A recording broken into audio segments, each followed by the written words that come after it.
सभी आपा की गुफ्तगू एक जाज़बियत की हामिल होती है हमेशा, और मकाला भी बहुत उम्दा। आज हम इस्तकबाल करते हैं प्रोफेसर सैयद फ़ज़ल इमाम साहब का, और कल इनकी सदारत में हम सब लोग फैज़याब होंगे और सदारती खुतबा भी सुनेंगे।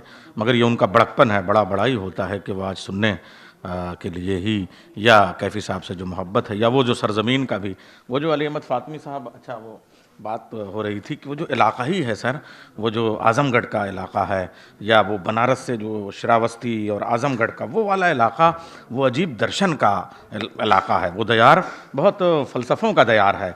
और वो मैं अगर ये कहिए तो वो यहाँ से शुरू करते हैं हम कि वो महात्मा बुद्ध से लेके कबीर, और कबीर से लेके प्रेमचंद, और प्रेमचंद से लेके विभूति नारायण राय तक जब हम उस दयार में जाते हैं तो उसकी मिट्टी में ख़ास एक जो इनकलाब और एहतजाज है वो आज़मगढ़ की मिट्टी में है। और अब ज़रा सा शायद उसी का लोगों ने नाजायज़ फ़ायदा उठाया, आज़मगढ़ की तस्वीर को ख़राब करने की जो कोशिश की। हालांकि जिस तरीके से दर्जन भर किताबें और उससे ज़्यादा काम जो है विभूति नारायण राय साहब का है, मगर जब तक इल्म जब फिल्म में आ जाता है तो बड़ी बात बनती है। तो मिजवा के नाम से बाबा आज़मी एक फ़िल्म बना रहे हैं, वो कल परसों में वहाँ पहुँच जाएंगे। तो उनका जो उस पूरी फिल्म का जो मकसद है वो ये कि आज़मगढ़ की जो तस्वीर ख़राब करके लोग पेश कर रहे हैं, एक बार वो जो आज़मगढ़ की इल्मी और अदबी और फ़िक्री और फ़लसफ़ियाना जो फ़िज़ा है और जो उसकी जड़ें हैं, उसको वो इस फिल्म के ज़रिए से पेश करें। और ज़ाहिर सी बात है तब उसके किरदारों में एक किरदार विभूति नारायण राय जी का भी होगा। उनकी सारी गुफ्तगू होती है, हम करते हैं। शहर में कर्फ्यू पे बहुत गुफ्तगू हुई और हो रही है और होती रहेगी, लेकिन अभी जो उनका हाशिमपुरा पे जो काम आया है उसका इंतसाब जिस तरीके से, और ज़ाहिर सी बात है वो गाज़ीपुर में उस वक्त जो है वो पुलिस कप्तान थे, और उनके इलाके में ले जाके कई दर्जन मुसलमानों को कत्ल कर दिया जाता है। और जब ये जाते हैं तो इनको कि किसी लाश पे कदम न पड़ जाए, और वो उसको जो फिक्शन बना के जिस तरीके से उन्होंने पेश किया, ऐसा लग रहा है कि कैफ़ी साहब के इलाके में जो उनका विज़न था उस मिशन को आज तक वो पूरा कर रहे हैं। ज़रा सा फासला है, वो 1919 में और ये 1950 में उसी इलाके में पैदा होते हैं, लेकिन आज तक उस मिशन को अपने कलम का हिस्सा बनाए हुए हैं। उसका इंतसाब हम सबको याद है, शेर की तरह से याद है। सिराज भाई देखिए क्या उम्दा इंतसाब, वो जो हाशिमपुरा वाला आपका काम है, उसका इंतसाब ये लिखते हैं, ज़ेबुन निसा की बेटी के नाम। सुनिए आप ये इंतसाब, ये विभूति नारायण राय जी का। परवेज़ भाई देखिए अंदाज देखिए, ज़ेबुन निसा की बेटी का नाम, जिसने ठीक उसी वक्त इस धरती पर अपनी आंखें खोलीं जब उसके बाप के सीने में कोई कातिल अपनी गोलियां उतार रहा था, और इस तरह जिंदगी एक बार फिर जीत गई।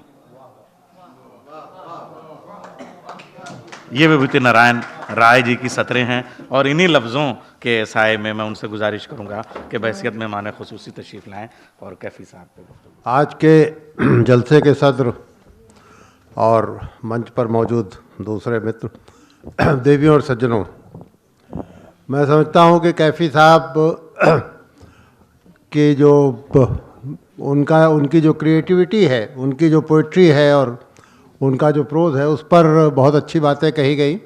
और जिस तरह से तनकीद हुई, मैं अपने को उसके लायक नहीं समझता।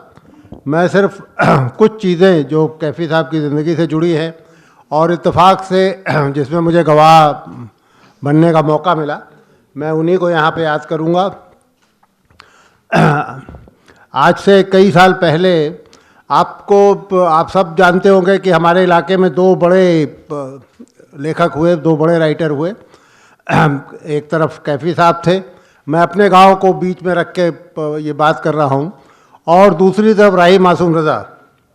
राही मासूम रज़ा का गांव मेरे गांव से लगभग उतनी दूरी पर है जितनी दूरी पर मिज़वा है। और मैं बचपन से राही का फ़ैन इस अर्थ में रहा कि लगभग ख़ास तौर से उनका उपन्यास जो आधा गांव है, वो तो लगभग मुझे याद था। आधा गांव उर्दू में नहीं छपा था, और एक बार ये किसी ने प्रस्ताव दिया कि उर्दू के पब्लिशर्स आधा गांव छापने के लिए तैयार नहीं है। उसके जाहिर है कि उसकी बहुत वजह हैं और बहुत सारे लोग यहाँ जानते हैं, उसे उर्दू में छापा जाए। तो हम लोगों ने ये जिम्मा लिया, और मैं अपने गांव में एक छोटी सी लाइब्रेरी चलाता हूँ, उस लाइब्रेरी की तरफ से आधा गांव उर्दू में छपा। मज़ेदार बात यह है कि आधा गाँव लिखा उर्दू में ही गया था, आधा गाँव पर्शियन स्क्रिप्ट में ही लिखा गया था। चूँकि पब्लिशर्स नहीं मिले तो कमलेश्वर ने उसको नागरी में छाप करके और एक तरह से राही को हिंदी का राइटर बना दिया। उस किताब को लेकर के हम लोग एक यात्रा हमने निकाली और गंगौली तक गए। उस यात्रा में कमलेश्वर भी थे, असगर वजाहत थे, कुंवर पाल सिंह जो राही के बड़े करीबी दोस्त थे वो थे, नमिता सिंह थी, बहुत सारे, रविंद्र कालिया, ममता कालिया, बहुत सारे राइटर्स थे। हम लोग वहाँ पहुँचे और उनके गांव में गंगौली में एक छोटा सा हमने कार्यक्रम किया। ये किताब लेके गए थे, तो ये किताब पीछे रखी हुई थी जहाँ प्रोग्राम हो रहा था और मैं वहाँ बैठ करके ये देख रहा था कि ये कोई आधा गांव कोई ख़रीदता है नहीं। कुछ लोगों ने आधा गांव खरीदी भी। एक बड़ा मज़ेदार अनुभव वहाँ मुझे मिला। शहर से लोग गए थे और वो कोस रहे थे गांव वालों को। वो राही साहब का जो सहन था, जो बड़ा सा एक हाथा था, वो लगभग गिरी पड़ी हालत में था। कोई उनके घर का वहाँ रहता नहीं था और बड़ी मुश्किल से कभी मुहर्रम में कोई आता था, उसकी सफाई वफाई होती थी। तो कोई साहब ये डांट रहे थे गांव वालों को कि भाई तुम लोग इतने नालायक हो कि इतना बड़ा आदमी तुम्हारे यहाँ पैदा हुआ, पूरी दुनिया गंगौली के नाम से, राही की वजह से गंगौली को जानती है, और ये भी आप लोग नहीं कर सकते कि उनका ये जो आता है ये साफ़ सुथरा रहे, घर गिरे ना। आप राही के लिए इतना भी नहीं कर सकते। तो अचानक मैंने देखा, चूँकि मैं पीछे था और कोई ये भांप नहीं रहा था कि कोई बाहरी आदमी उनकी बात सुन रहा है, अचानक किसी ने कहा कि राही ने हमारे लिए क्या किया। तो मैं थोड़ी देर के लिए बड़ा चक्कर में पड़ गया कि ये क्या बात कह रहे हैं। राही की वजह से इस गांव को सब लोग जानते हैं और गांव वाले ये सवाल पूछ रहे हैं कि राही ने उनके लिए क्या किया।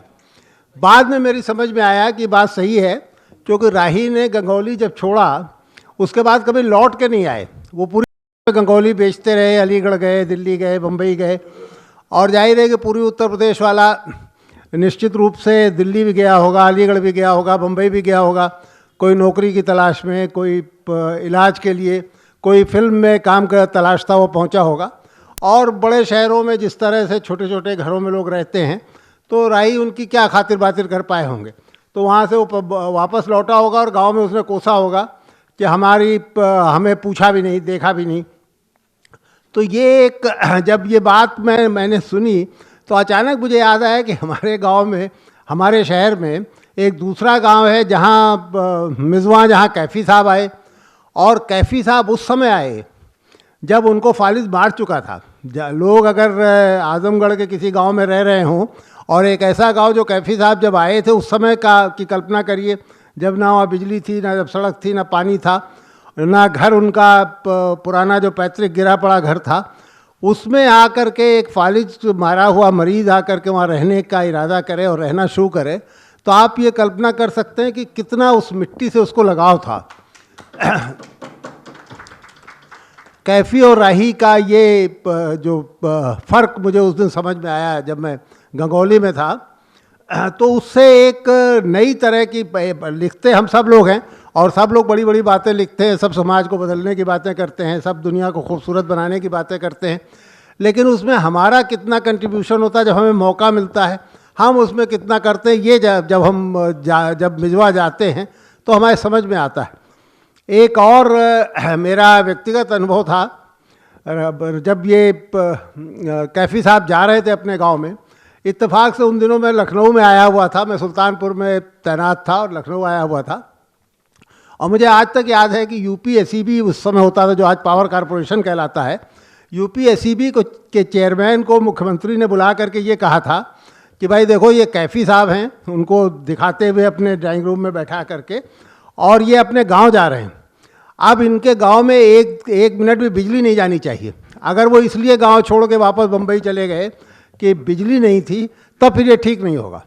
और आप कल्पना करिए कि सिर्फ कैफ़ी साहब की वजह से उस गांव को तो छोड़ दिया, जाहिर है कि बिजली सिर्फ एक गांव के लिए नहीं जाएगी, उस पूरे इलाके में बिजली का निज़ाम बदला गया, पूरे इलाके में बिजली का इंतज़ाम बदला गया। बाद में कैसे चीज़ें हुई, यहाँ बैठे बहुत सारे लोग उसको जानते हैं, कैसे लड़कियों का स्कूल बना, कैसे सड़क बनी, कैसे मंडी बनी। तो ये सारी चीज़ें एक किस तरह से एक आदमी ने धरती से जितना कुछ लिया था उससे ज़्यादा उसे लौटा दिया।